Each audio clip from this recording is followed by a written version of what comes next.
স্বাৱলম্বিতাৰ নিদৰ্শন দেখুৱাইছে বৰছিলাৰ অপৰূপা দত্তই। আমাৰ সমাজত এনে কিছুমান লোক আছে কৰ্মবিমুখ হৈ ভাল নাপায়, অৰ্থাৎ তেওঁলোকে বুজে কৰ্মইহে ধৰ্ম। আজিৰ যুগত কৰ্মবিহীন হৈ কোনো লোক চলিব নোৱাৰে। তাৰে এক জ্বলন্ত উদাহৰণ বৰছিলাৰ অপৰূপা দত্ত। শিৱসাগৰ জিলাৰ আমগুৰি ৰাজচক্ৰৰ অধীনস্থ বৰছিলাৰ এগৰাকী উদ্যমী মহিলা অপৰূপা দত্তই আজি ৭-৮ বছৰ আগৰ পৰাই বৰছিলাৰ হালুৱাটিং গেলেকী সংযোগী পথৰ কাষত খুলিছিল অপৰূপা ষ্ট'ৰ নামৰ এখন দোকান। সকলো বস্তুৱে পোৱা অপৰূপা ষ্ট'ৰ এতিয়া সময়ৰ তাগিদাত কিছু ডাঙৰ হ'বলৈ উপক্ৰম ঘটিছে।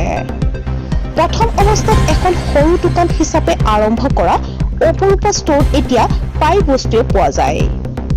এগৰাকী মহিলা হিচাপে অপৰূপা দত্তই অকলে দোকানখন চম্ভালিব নোৱাৰাত এতিয়া কাষৰে এটি দৰিদ্ৰ বিধৱা পৰিয়ালৰ এগৰাকী যুৱতীও তাতে নিয়োজিত হৈ আছে।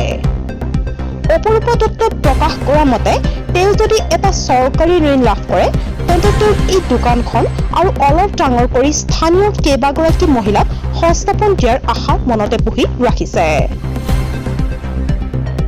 অপৰূপা দত্ত, মই গুৱাহাটীৰ জীয়ৰী আৰু বৰছিলাৰ এগৰাকী বোৱাৰী।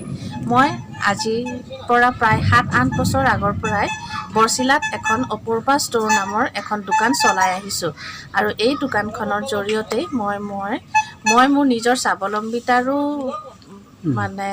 হেৰিটো দাঙি ধৰিছোঁ আৰু তাৰ লগতে মই মোৰ লগত এটা দৰিদ্ৰ পৰিয়ালৰ এটা সংস্থাপন এটা দিছোঁ আৰু এই দোকানখনৰ পৰাই মই